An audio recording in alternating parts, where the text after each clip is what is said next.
السيد الولي، السيد رئيس المجلس الشعبي الليبي، السيدة الأمينة العامة، زملائي زميلاتي أعضاء المجلس الشعبي الليبي.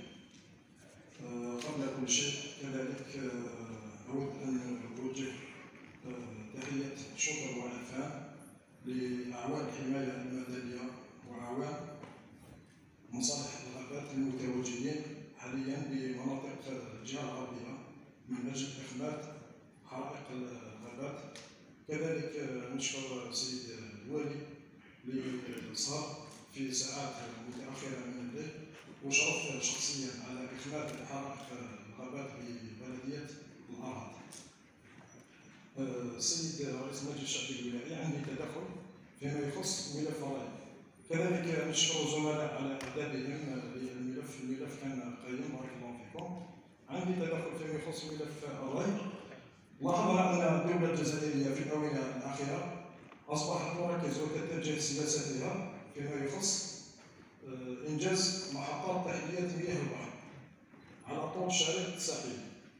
وكذلك شفنا في الاجتماع الأخير لعقد رئيس الجمهورية في أبريل 2023 أين أعطى توجيهات وتعليمات على ضرورة تعميم محطة تحلية مياه البحر كمخطط استراتيجي بهدف توزيع المياه باستمرار، خاصة مع استمرار تذبذب تساقط الأمطار. لاحظنا في الآونة الأخيرة كان في تذبذب في تساقط الأمطار. شفنا البرامج تاعنا تاع ولاية طنجة على سبيل المثال سد بوكردان أنه وكان ماشي طاح الأمطار في الآونة الأخيرة كان ما يبقى فيه والو. سيد الوالي، أنا أريد أن أنوه فقط إلى نقطة على مشروع تحلية المياه اللي كان مبرمج ببلدية بولاية في منطقة واد السد، حيث تم اختيار الأرضية سنة 2009 من أجل إنجاز هذا المشروع الحيوي لما يكتسبه من أهمية كبيرة على مستوى بلدية الولاية، وكذلك فتح مناصب الشغل لأبناء الولاية من خلال هذا المشروع.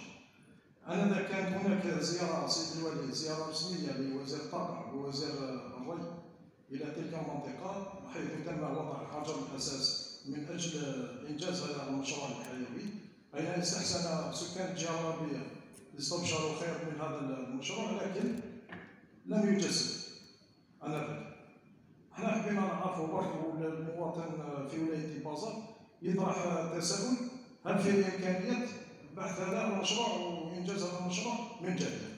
رانا نشوفوا بلي مشروع كيف الدير تم إنجازه منذ سنة 2003، لكن الاستعداد تاعو كان 2023، معناتها مدة كبيرة باش نقدر نوزعوا المياه للبلدية.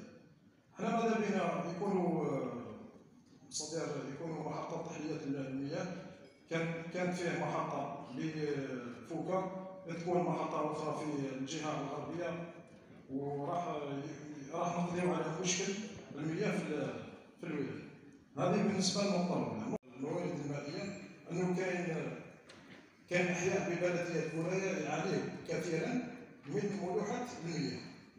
صدير تروح تلقى دي فامي يشتي يقول لك بلي روبيني، يقول لك بلي الماء هذا كان مالح، غير ما ينفعش حتى الغسيل ما ينفعش. وهذا الأحياء راهم أليمونتي من الفرش تاع واد قلة. حنا ماذا بينا في الآونة الأخيرة تم إنجاز بئر ارتوازي بحي واد السد، حبينا صدير نقلوا نبرونشيو من الحي من البئر الارتوازي تاع واد السد نديو الأحياء كحي الحوض وحي الخشب المقدس، حي 50 مسكن والأحياء الأخرى. وبارك الله فيك. دونك المولاية تعرفها خير عليا، تشرب من لو كارطون دو واد قلال، وتشرب من لو كارطون دو واد السبت. واد السبت مياه عذبة، واد قلال مياه عذبة، ولكن كيصرى الرباطمون ولات نوع من الملوحة تطلع بتسرب خلايا بمياه البحر. دونك عندنا بحال فراج في واد قلال اللي يديو الكورية ويديو فراج يروح من تما للأغبار، لا يحسبوا لها ارتفاع وما جاي غير في الارتفاع. ولكن انا نقول الحمد لله، لان غير المنطقه الغربيه ديال الولايه عندها المشكل هذا. حنا اون فا ميتر بور بيانتو ان شاء الله في اقرب وقت كاين فراج دو فراج تاع واحد السبت، واحد سور البي سي دي وواحد سور البي اس دي سور بي جي سور الاف سي سي ار. دونك سور الاف سي سي راح نحطوهم، وكي نحطوهم دونك ممكن مع التسيير تاع شركه الصيانه الزملاء تاعنا راح نديرو اون ديليسيون، نخلطو الماء تكون مياه في حالة ما وتكون الملوحه في ارتفاع، هنا راح نوقفوا هاد لي فوراج، ما نقدروش نكملوا نواصلوا في العمليه، وممكن نديروا ان ترونسفير فيا دي ريزرفوار اللي درناه جديد. دونك قمنا في اول نوفمبر نذكرك اللي دشنا ان ريزرفوار دو 2000 متر كوب في ورايا في ستاسيون بومباج. دونك فيا سو ريزرفوار اون فا اليمونتي لو كوتي وست ان شاء الله اون اتوندون اون بريوريتي ان جور ميرج. شكرا.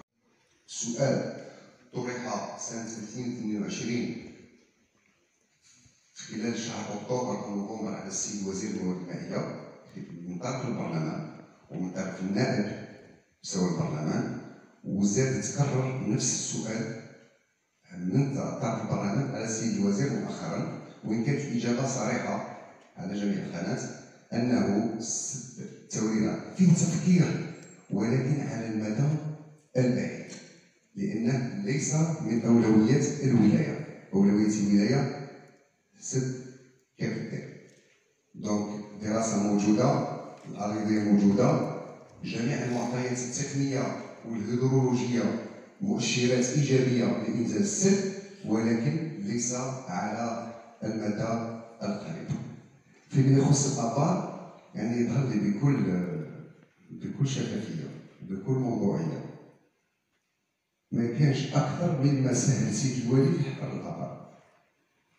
زبر نحى الوثائق الغير مهمة طبعا باه يسهل غير العملية.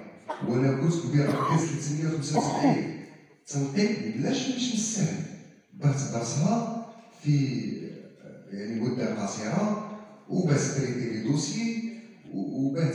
إذا بالنسبة لمام الشياع لا كوميسيون دي فيشي إينيك عندها حل. حنا المشكل فقط باش عزيزي المشكل سكو الناحية الغربية ما عندناش طلبات، حتى وكون جات عندنا طلبات كنا نبث والو بالرفض، ما نعرفو الرفض علاه، ما كانش طلبات. هذا ما كان. وشكرا للسؤال هذا. كاين سؤال آخر اللي يخص أخ من أظن شعبي. نعم.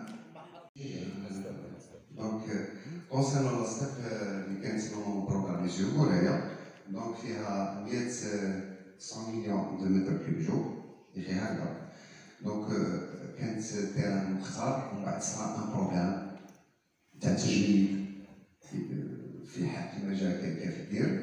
ودركا حنا نظرت القطاع خلال لو شيما ديريكتور دو لوبي ماشي محطه، خاطر عندي لقى سؤال واحد اخر واحد ثاني طرح على مشكل محطه التسليه. حنا باقتراح من طلب منا من الوصايه وباعاده السيد والي الولايه درنا جبنا 6 محطات لولايه تيبازا بمعدل 60 مليون متر مكعب يوم. دونك نظره استشرافيه على المدى المتوسط والبعيد. القريب كان تفضل السيد رئيس الجمهوريه خلال الاسبوع الفارط انه وضع حجر اساس فوكا 2. دونك كي تتجسد فوكا 2 فوكا 1 تولي ولايه تيبازا 100%. هذا كونسيرن لا ستاسيون دو بورايا.